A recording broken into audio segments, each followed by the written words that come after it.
ज्योतिष प्रेमियों के लिए बहुत ही खास प्रोग्राम लेकर के आपके सम्मुख उपस्थित हुआ हूं। आज के युग में सारे रिश्ते नाते गणित पर आधारित हो चुके हैं। चाहे वह मित्रता हो तो भी गणित पर, पत्नी भी लाते हो तो गणित पर, कुछ भी समझ लो, चाहे उसको लाज से संबंधित समझ लो या स्वार्थ से संबंधित समझ लो, गणित पर आधारित है। एक ईश्वर प्राप्ति या परमात्मा की प्राप्ति, वहां पर गणित उपयोगी नहीं रहेगी। वहां गणित लगाओगे चूके, वहां पर तो प्रतीक्षा, विश्वास, श्रद्धा, श्रम की आवश्यकता होती है।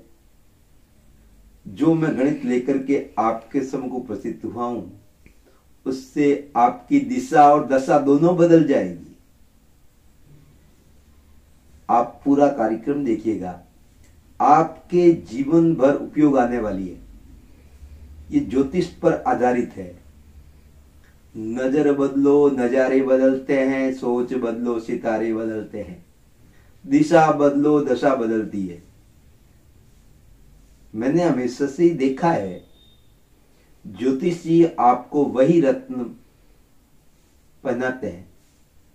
मैं ज्योतिष के रत्नों के बारे में और ज्योतिष के कुछ सूत्र कि उसके आधार पर कौन सा रत्न आपको धारण करना चाहिए, मैंने बहुत से ज्योतिषियों को देखा है जो यह कहते हुए यह ग्रह आपके लिए खराब है, नीच का है, शत्रु राशि में बैठा है, अस्त है, मृत है, शुभ भावों का स्वामी नहीं है, वह अच्छा रिजल्ट नहीं दे रहा है, तो उसको बलवान करने के लिए रत्न पहला देते हैं। उसको बलवान करने से क्या लाभ भैया? मेरा तो दूसरा उद्देश्य है। कौन सा रत्न कौन से भाव का स्वामी है, यह पढ़ने के लिए बताऊंगा मैं आपको। और एक विशेष गुरु मंत्र भी दूंगा, जो वीडियो के अंत में लास्ट समय पर होगा, आप देखिएगा अवश्य। जो हमारे जन्म कुंडली में सबसे अच्छा ग्रह है, जो अच्छे भावों का स्वामी है, अच्छे स्थान पे है, सोगरी वगैरह है, जो अच्छा परिणाम हमको दे रहा है, उसको और बलवान बनाइए। तो जो अच्छा है वह तो आपको और लाभ करवाएगा। जो अच्छे भाव का स्वामी नहीं, उसका पहनने से क्या भाव लाभ?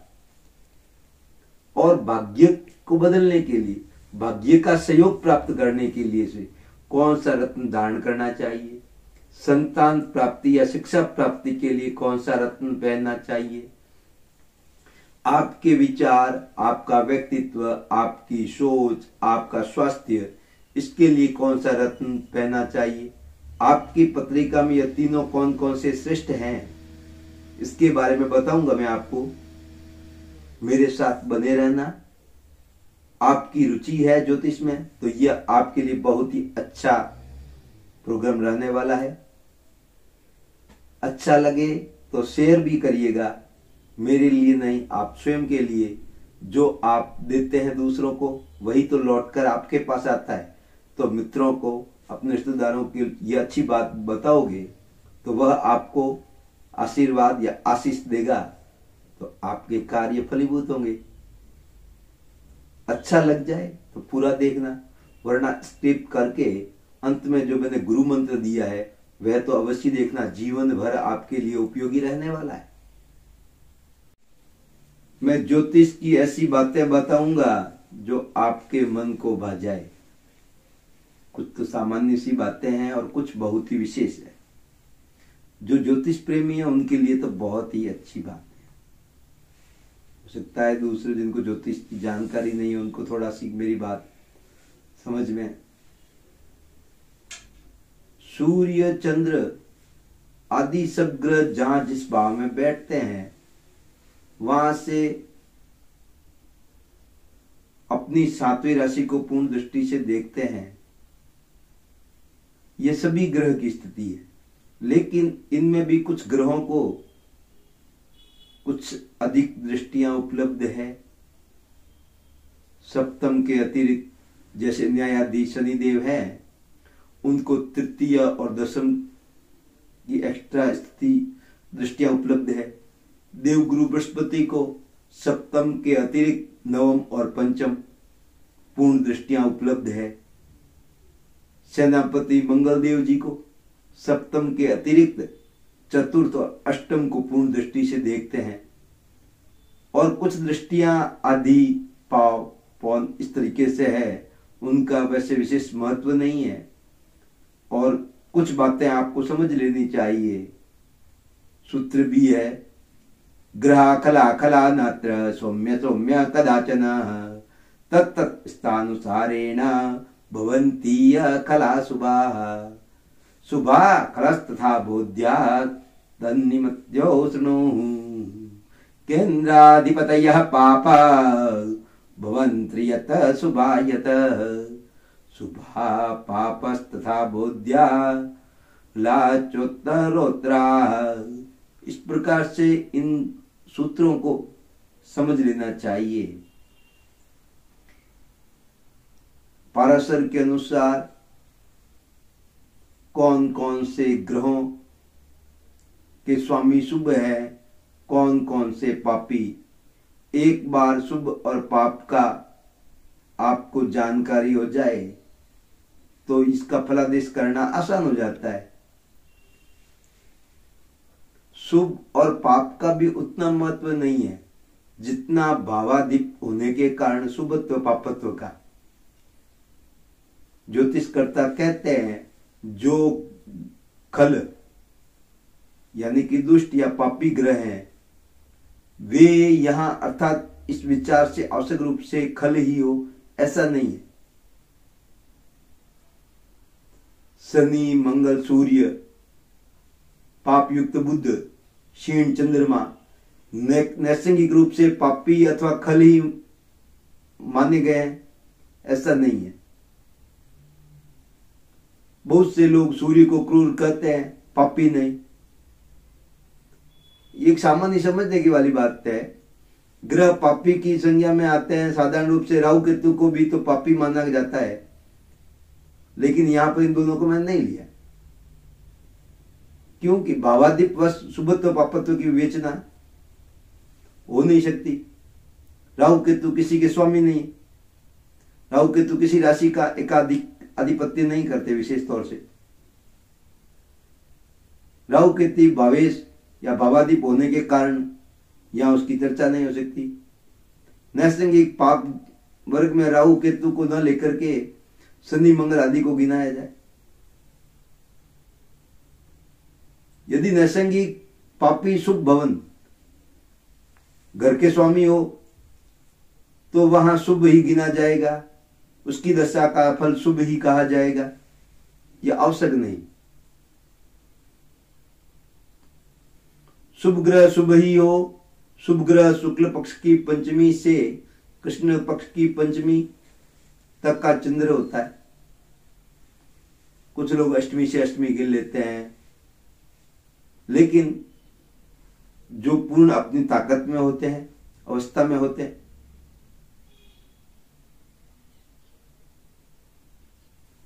बृहस्पति नैसर्गिक शुभ ग्रह है, भैया आवश्यक नहीं वह शुभ ही हो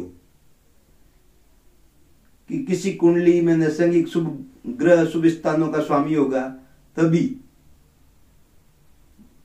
वह शुभ फल देगा। चाहे नैसर्गिक शुभ ही हो तो पापी ही समझा जाएगा। अच्छे भावों के स्वामी होने से कभी खल ग्रह भी शुभ हो जाते हैं। खराब स्थान के स्वामी होने से कभी नैसर्गिक शुभ ग्रह भी पापी हो जाते हैं। मैं अलग अलग विवेचना करना था, त्रिकोण और पांचवा और नम्मा घर। लगन भी है, लगन की अलग से विवेचना है। केंद्र प्रथम चतुर्थ सप्तम और दशम, त्रिक भाव तीसरा छठा और एकादश भाव। त्रिक भाव लगन के दोनों ओर के घर, 12वां और दूसरा घर, अष्टम स्थान। केंद्र के अंतर्गत पहला घर लगन भी आ जाता है, किंतु लगन भाव में अन्य केंद्रों से कुछ विशेषता भी है क्योंकि वह त्रिकोण भी है।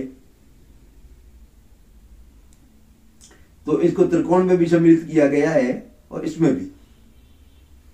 जब पाप ग्रह भी त्रिकोणी होने से शुभ माने जाते हैं, तब शुभ ग्रहों का तो कहना ही क्या, वे तो अधिक शुभ होंगे।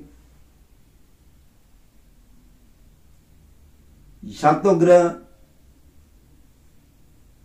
षडाष्टक अर्थात इनमें से कोई भी 63 आय, तीसरा, छठा और एकादश आय भाव, लाभ भाव, इनमें से तीसरा, छठा, 11वें का मालिक होगा तो वह पापी माना जाएगा। जब शुभ ग्रह भी तीसरे, छठे, 11वें का मालिक होने से पापी माना जाता है, तो पाप ग्रह त्रिशताधीश होने से और अधिक पापी हो जाएंगे। त्रिकोण का नेतृत्व सभी ग्रह नहीं करते, नमो ग्रह नहीं करते। जैसे कि कन्या में राहु का ग्रह है, मिथुन राहु की उच्च राशि है। इस कारण यदि नवम पंचम में कन्या पड़े तो राहु को त्रिकोण का स्वामी माना जावे। त्रिकोण का स्वामी होने के कारण राहु को शुभ माना जावे।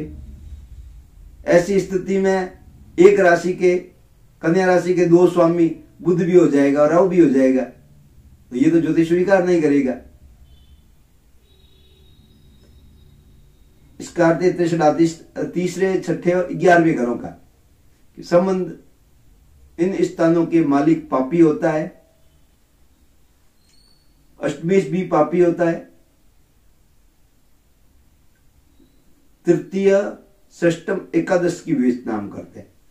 तीसरे, छठे और 11वें के मालिक पापी होते हैं, परंतु यदि तीसरे का मालिक तीसरे में, छठे का मालिक छठे में, एकादश का मालिक एकादश में हो तो वह पापी, पापप्रद नहीं होता। यह एक विशेष बात बन जाती है।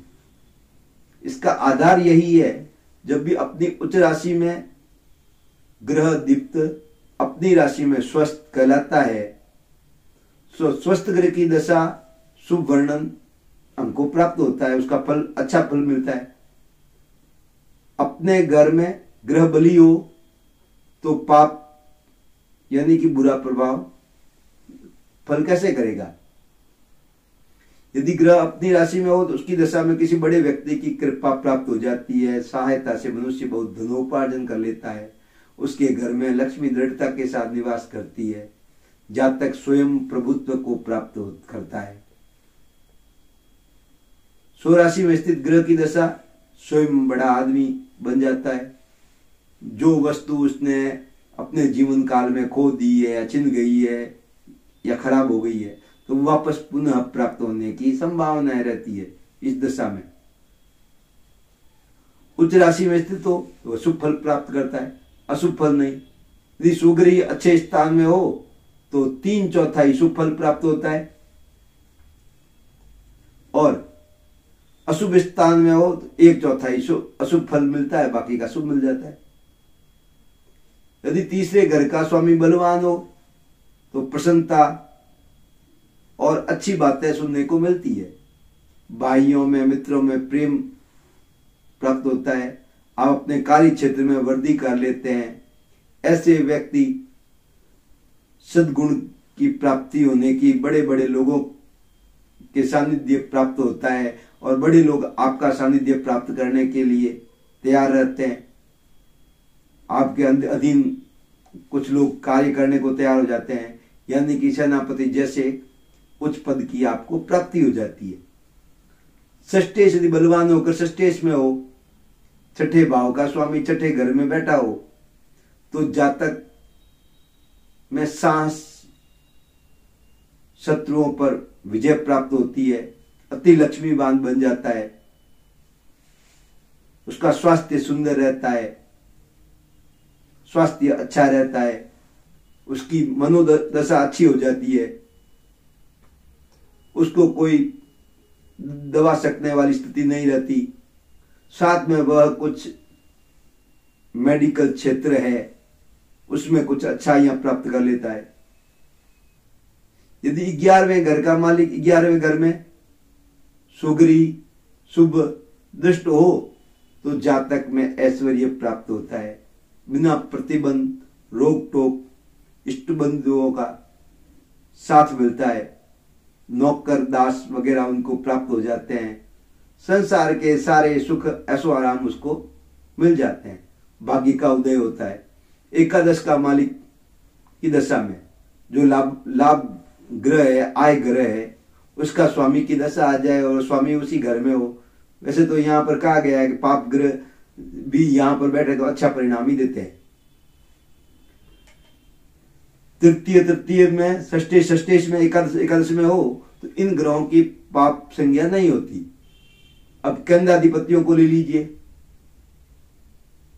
सामान्य जो पापी समझे जाते हैं वे केंद्राधिपति होने से शुभ माने जाते हैं। जो सामान्य शुभ होते हैं अर्थात नैसर्गिक शुभ, वह केंद्राधिपति होने से पाप हो जाते हैं। लग्न की उपेक्षा चतुर्थेश बली है, चतुर्थेश की अपेक्षा सप्तमेश अधिक बली है, सप्तमेश से अधिक बली दशमेश होता है।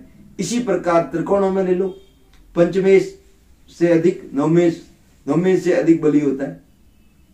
त्रिछठा आय, तीसरा छठा और आय उत्तरोत्तर आपस में एक दूसरे से अधिक बली हो जाते हैं। तृतीय से अधिक बली षष्टेश, षष्टेश से अधिक बली एकादशेश। अब मैं एक सामान्य उदाहरण सा बताऊं, जैसे मंगल यदि दशम का स्वामी हो, साथ ही अब जो रत्न पहनाने की बात आएगी उस पर जो दशम का स्वामी है मंगल, साथ ही साथ वह पंचम का भी स्वामी हो तो शुभ होता है। केवल दशमेश होने से शुभ नहीं होता। दशम में मंगल की राशि केवल कर्क लगन या कुंभ वाली कुंडलियों में ही हो सकती है। कर्क लगन वाली कुंडली में मंगल दशम और पंचम का स्वामी हो जाएगा, इसलिए शुभ है। पंचम त्रिकोण है और दशम केंद्र है, इन दोनों के शुभ ग्रहों का मालिक। किंतु कुंभ लगन वाली कुंडली में मंगल दशम और तृतीय स्वामी हो जाएगा, तो तृतीय के स्वामी की दशा अच्छी नहीं मानी जाती, उसका रिजल्ट अच्छा नहीं मिलता उनके स्वामी की। अर्थात केंद्राधिपति होने के साथ साथ त्रिकोणाधिपति नहीं होता, इस कारण से वह पापी हो गया। सौम्य ग्रह चंद्र बुध शुक्र आदि यदि लग्न चतुर्थ सप्तम दशम के स्वामी हो तो शुभ नहीं होते। अर्थात शुभ ग्रह भी केंद्र के अधिपति होने के कारण शुभ फल प्रदान नहीं करते। क्रूर ग्रह या नैसर्गिक ग्रह सूर्य मंगल शनि यदि केंद्राधिपति हो तो अशुभ फल प्रदान नहीं करते, शुभ फल ही प्रदान करते हैं। त्रिकोणाधिपतियों की अपेक्षा 63 आय के स्वामी अपेक्षाकृत केंद्र से प्रबल हैं।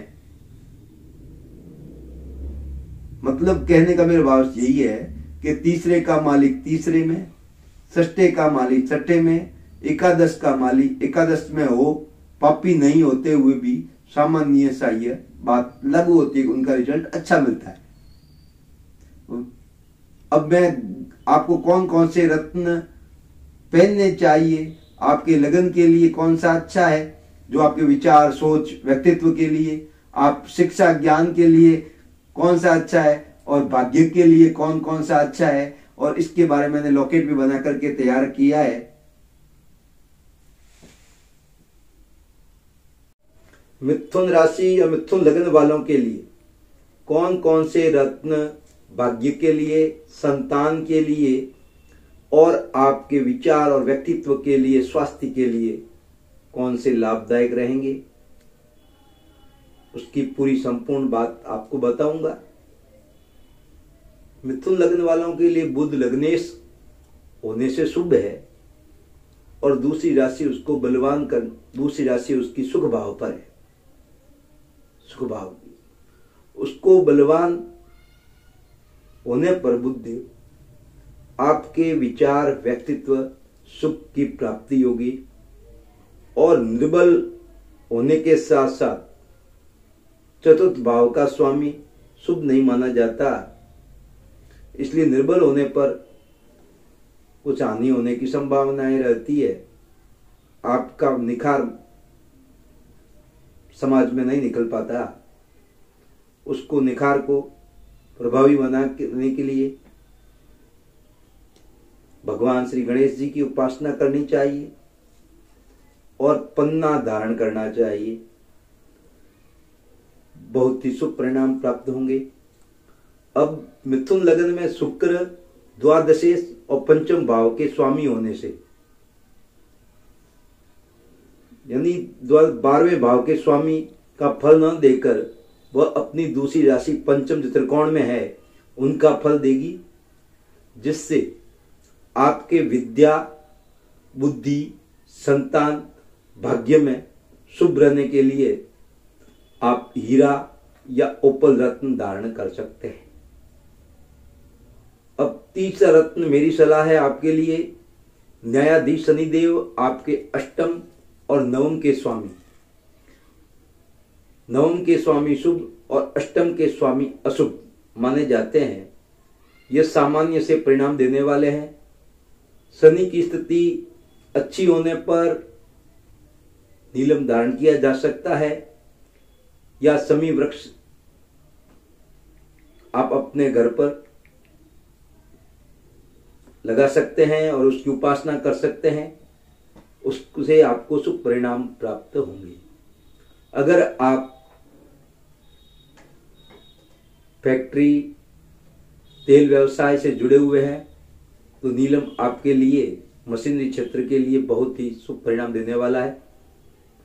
अब मैं गुरु मंत्र बताऊंगा आपको कि आप कहीं पर भी अपने मित्र, रिश्तेदारों या कहीं भी आपको जो उचित लगता है वहां पर अपनी सलाह कोई बात के लिए लेना चाहते हैं तो जो सबसे पहले आपको सलाह दी जाती है वह सलाह आपके लिए बहुत ही लाभदायक रहती है, क्योंकि वह सलाह हृदय से दी हुई होती है। जब दूसरी बार आप सलाह लेने जाते हैं तब उसमें कुछ न कुछ गणित या दिमाग का प्रयोग कर लिया जाता है जो आपके लिए लाभदायक नहीं होती। इस बात का विशेष तौर से ख्याल रखें कि आप जो जिसके पास भी अपनी कोई बात पूछने के लिए जाते हैं, सलाह लेने के लिए जाते हैं, जो सबसे पहले जो उनके मुख से निकली हुई बात वह हृदय से होती है, वह ईश्वर द्वारा दी हुई होती है, वह आपके लिए अच्छा परिणाम, शुभ परिणाम लेकर के आती है। इस बात का विशेष तौर से ख्याल रखना चाहिए। अब मैं आपसे अनुमति लेना चाहता हूँ, मेरा यह कार्यक्रम आपको अच्छा लगा हो तो अपने और अपनों को शेयर अवश्य करिएगा। आशीर्वाद, प्रसन्न रहें, स्वस्थ रहें, मस्त रहें।